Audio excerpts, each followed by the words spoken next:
I could talk about Mac stuff all day long. So if you want to tune out now because I am an Apple nerd.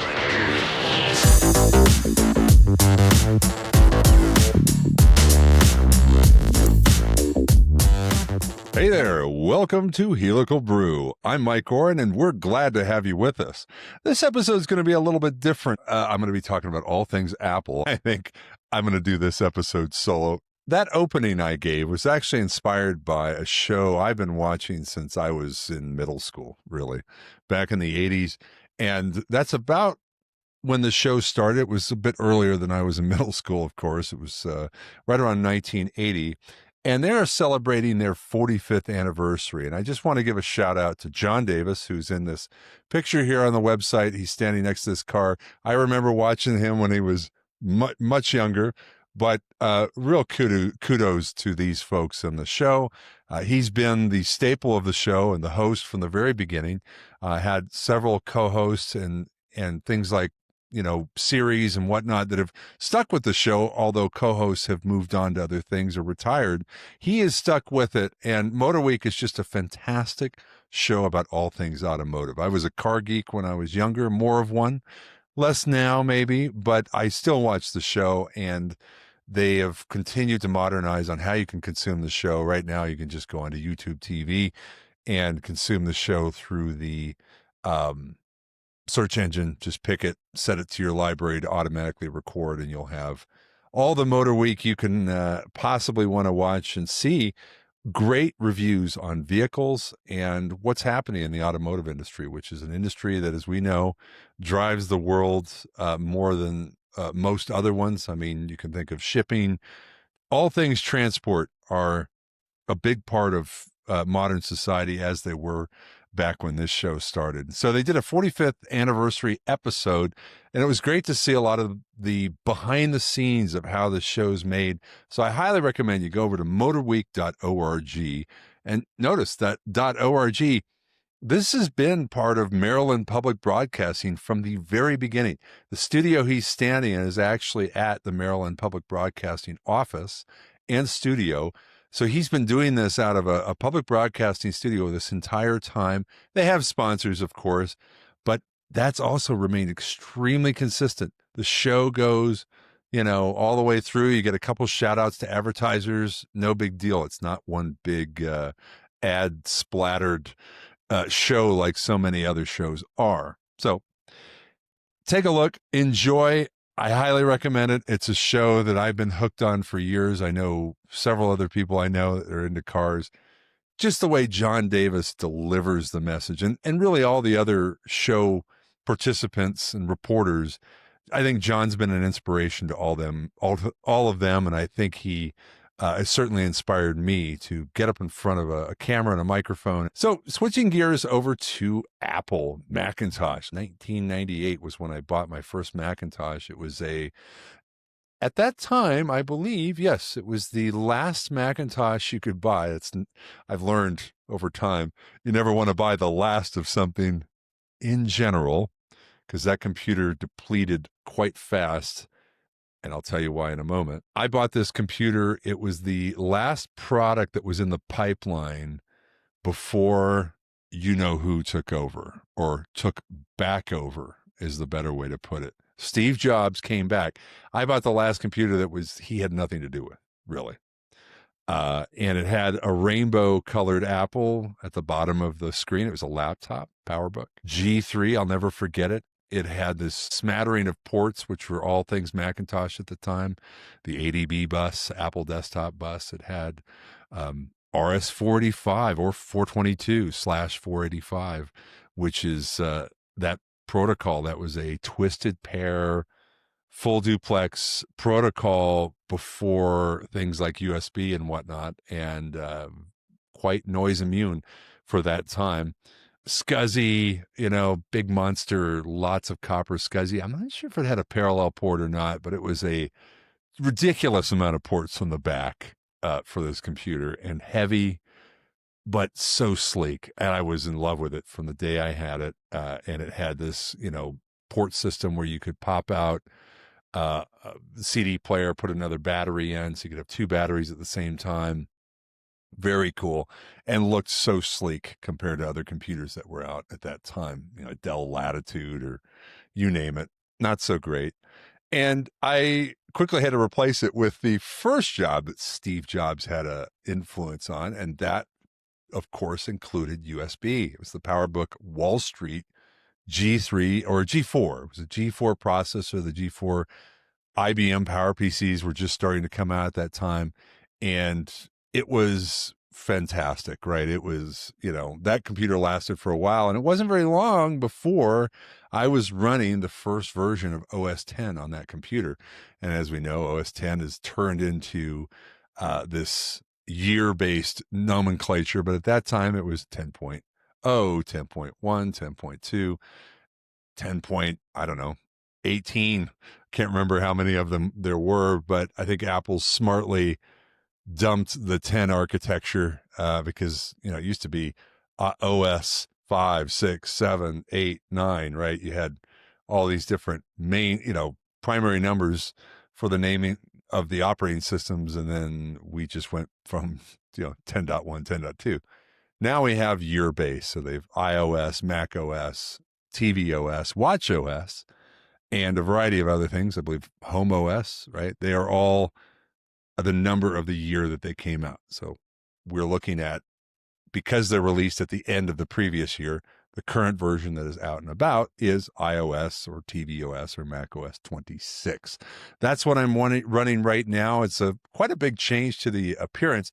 But the reason why I'm talking about in this episode, if you go back to the first version of OS 10, it had this sort of crystal appearance to it. It was almost a glassy appearance. And it's so funny. Here we are all these years later, more than 27 years to be exact, later. And to be fair, 26, because that came out, I think, 99, 2000.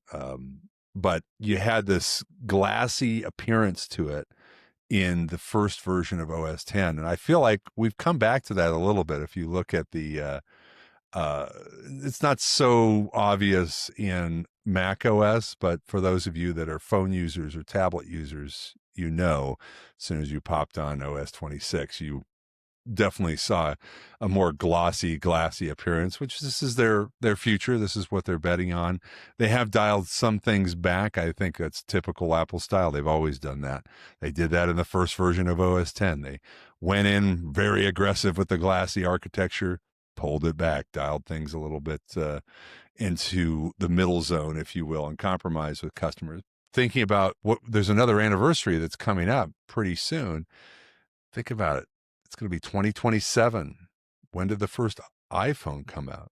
That was 2007 when the first iPhone came out.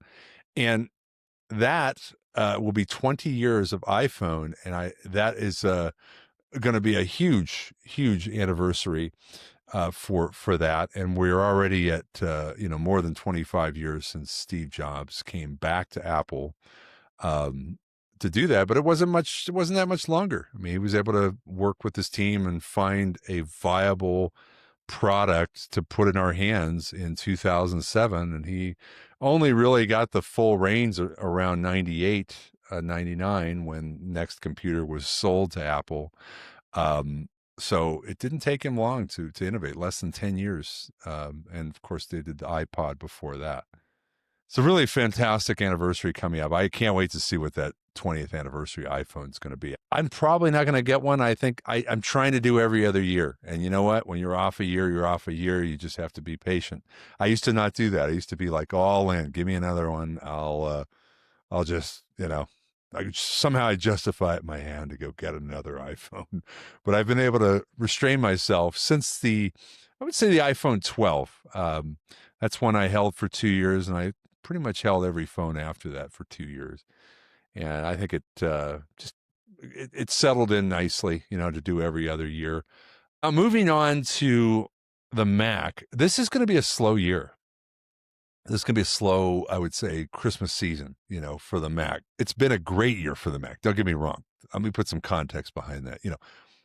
Mac announcements generally happen, towards the third quarter, right? And Mac announcements last year were amazing. They had these 3 videos. They didn't do a full-on event, but they had these 3 videos that did MacBooks, they did iMacs, and they also did the Mac Mini.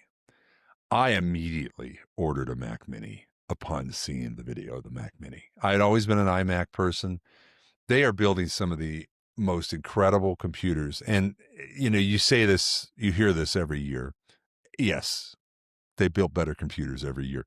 However, last year was so epic because the M4 just added a ton of capability in a relatively small package. So your average user like me, and I'm doing this all on a Mac Mini Pro, right? Not a super expensive computer, $1,200. I switched over from the iMac. I'm so glad now that I have monitors that can have their own lifetime computers separated from that. I no longer have them tied together. As good as the 5K screen was all these years in the iMac, I'm glad to not have to deal with that. I got a really nice LG 240 hertz and used an older 60 hertz monitor as my secondary. So I can plug these in if the screens get, one stops working or I need to upgrade, I can do that separate from the computer by using the Mac Mini. But this Mac Mini with the M4 is absolutely incredible. It's tiny, doesn't make any noise at all in the normal use. If it's heavy use, the fan will kick in, but I don't hear it. And it's really hard to justify doing anything right now with regards to buying a computer, even if you're all the way back at the M1. And think about it, we are now at the 5-year mark for the M1 processor. We've got M4s throughout the range. We've got the Mac Studio, which generally tends to be a little bit behind on the M number, if you will. They're still running M3s, but that's not to be taken out of context because if you think about it, it's the incremental increases on the processors, like the main number. A lot of them are related to power management, cooling, capability for the die size, all that stuff, and also the architecture and how it's built, which nanometer process they're using, right? And if you look at the other processors, when you add more cores, right, it's a higher risk no matter which generation you're working with, right? The odds of having a die with all the cores working are lower than a die with part of the cores working. And that's why you have these different ranges. So it's best to start out with next generation architecture, lower yield on the number of cores that are working. So you start out, they did the Pro model and they did the base model M4 right out of the gate. They're still using the M3 Ultras with the maximum number of cores, more powerful, more parallel computing power than you have on even the newer M4. So the way we look at processors is very different from the way we did back in the Intel days or Pentium days, where you're constantly looking at, okay, hey, this is, the new one, get rid of all the old ones, or phase them into the less expensive computers. That's all changed. And a big part of that is due to the fact that we have this yield thing. And also you can kind of work with what people buy in volume, what's their highest volume product, and also your lower volume products, and make it work with the yields you're able to get out of those microprocessors so you can put them in. But we are at that big mark of Apple Silicon, 100%, no Intel architectures in the lineup left. I'm pretty sure. Yeah, there are 0 Intel processors available in new Macs anywhere. And in fact, they have phased out all support, or they have a plan for phasing out all support for Intel Mac. So if you're not, pretty much, this is the year. If you haven't gotten a M Mac, the MacBook Air, I heard, with the original M1 is going to be sold at Walmart for somewhere around $599. It's a MacBook Air for $599. It's not the cheapest computer you're going to buy. Absolutely not.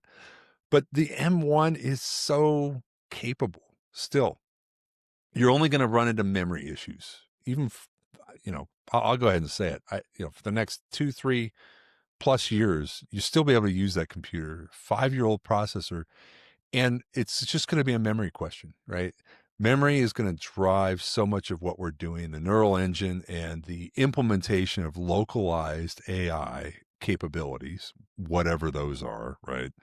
This neural engine concept of having localized compute on the computer to be able to work with AI processes is going to increase the need for memory. And that's one of the things that is used as a price differentiator as well as a, you know, time-based differentiator, right? Why is newer better, right? A lot of it has to do with memory, maybe less of it some years, more others, has to do with the microprocessor capabilities. M4 was definitely in the microprocessor's court. You kind of see this alternation in the evolution, right? M1 was a new core, M2 was more efficient and more memory capability. See the M3, okay, big jump in processing power.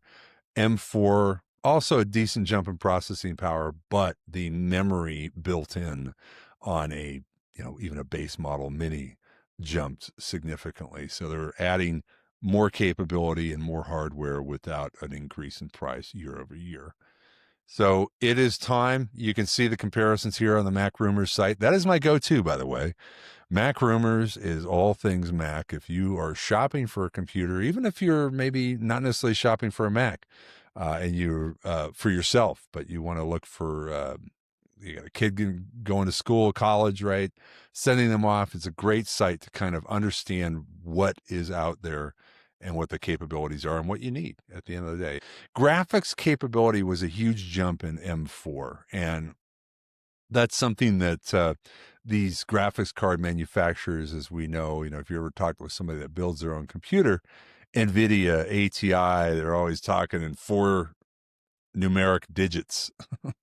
What do you got? I got 4 digits, and it's this is what's in my home built computer. This is what I'm using. It's not true with Apple stuff, right? They use built-in graphics, and the M4 was a huge jump in built-in graphics capability, right? They adding these accelerators into the die directly. Now it's not going to compete directly with one of these powerhouse 300-watt consuming graphics cards, but they're getting closer. And power is not always, a necessary thing for a lot of these games, right? We're driving 1440 screens. We're not driving 8K monitors. I don't know of a gamer that uses anything over 1440, right? As far as their screen. I've got a gaming monitor in front of me. It's a 240 hertz LG. Do I use it in that sense? I hope to. I hope my M4 will have the opportunity to run a modern game like a Warzone or a Call of Duty or now Battlefield, one of the hot games that are out there, first person. But again, pro gamers, even with the high end graphics card, they're going for frame rate. They don't want latency, and network is another part of that. But at the end of the day, 4K is just not necessary for being competitive in gaming, right? And I just don't see that argument being made. It's more about frame rate and, you know, memory, maybe being able to get increased rendering quality with a given resolution, but not really about trying to get higher resolution, if you will. So that's my rant on gaming boxes and things like that. But I hope to see a game released on Mac. This M4 is more than capable of handling a Call of Duty. It's more than capable of handling a Battlefield at high frame rate. Do they want to test those waters? And there's some restraints there. There's some commercial aspects that just block that kind of thing, right? Activision, now owned by Microsoft. Keeping it on the consoles is advantageous. I play it Call of Duty and Battlefield on my console all the time. And there's some advantages to running it through that pipeline and keeping the PC pipeline going. If you're owned by Microsoft, where's the game going to go first? You guessed it. What's happening in iPad? Well, I have to say, I still getting used to the iPadOS that just came out. I love iPads. I was a first iPad adopter. I don't travel with a computer in general, right? I've got a laptop. It sits next to my chair in the living room. It's ready to go when I need it. I keep it updated and maintained. However, when I travel, I've been able to do everything on an iPad for the last 5 years. And the computer generally just stays at home, whether it's a laptop or otherwise. And it's just the cross compatibility of key applications is great. But this iPadOS 26 has done something that is going to take even me, a hardcore iPad user, some time to get used to. They are using this liquid glass framework, this concept of window, the liquid glass interface, the buttons, etc., to introduce a windowed architecture and pop-up menus and things like that. And so you can now you can see the familiar 3-button corner controls, right? The red, the yellow, and the green, like a stoplight, that give you the ability to maximize, minimize, window, de-window. This is the future, right? Having apps that are working in a touch environment, windowed, whereas in general, your iPhone was always reflected by your iPad in terms of the use case. You were in the Mail app. Now you're not in the Mail app. It's still open. It's in the background, and you could slide through windows left and right to go back to it. It's actually not necessary anymore on an iPad. They're using the real estate to be able to window it. Your finger is the mouse, and you can work with it. It's taken some getting used to kind of the dynamic of how you get an app in that mode quickly. We're so used to just having the top of a window to click on in a mouse environment. And I will mention this, you can use your mouse with iPads. You can do that. You can basically, I know it seems a little ridiculous to say it, but if you think about it, the compartmentalization of keyboard, mouse, screen is kind of nice when they're not always all together. And when you think about it and start using it, I think it becomes more logical, right? And with this windowed interface, the mouse comes in handy sometimes. It's one of the best presentation devices. It is the best presentation device I've ever used. I can be in a booth. I can be at a show. I can be talking with somebody. There's always plenty of information. I highly recommend the MacRumors site if you're not familiar with it. Even if you're just, interested in shopping for a computer, seeing what's going on, just getting the news. Go to the front page. You can kind of get, here you go, the 24th anniversary of the iPod. But, there's practical information here. It talks about all the different areas of development within Apple, and has some really great breakdowns like this one about the changes in performance from M1 to M5. All these chips are still on the market. They're all up for sale. So that price conscious decision, I think, is important. Like I said, the money doesn't grow on trees. I look at every investment I make in a computer as something that's going to be 5, 6, maybe even more years. The last 5 computers I've had have all been 5-year plus. And well, with one exception, I did go 4, but for the most part, I'm going over 5 years with computers. And it's just, how much money do I spend at that time to get the performance I'm going to need 5 years later? So with that, I'm going to wrap it up. Thank you all for joining me on this episode of Helical Brew. Again, always glad to have you with us, and I am excited for the upcoming episodes of Helical Brew. We are going to be presenting our SLAS lead-up series coming up on SLAS 2026 in Boston. That's going to be happening the first part of February.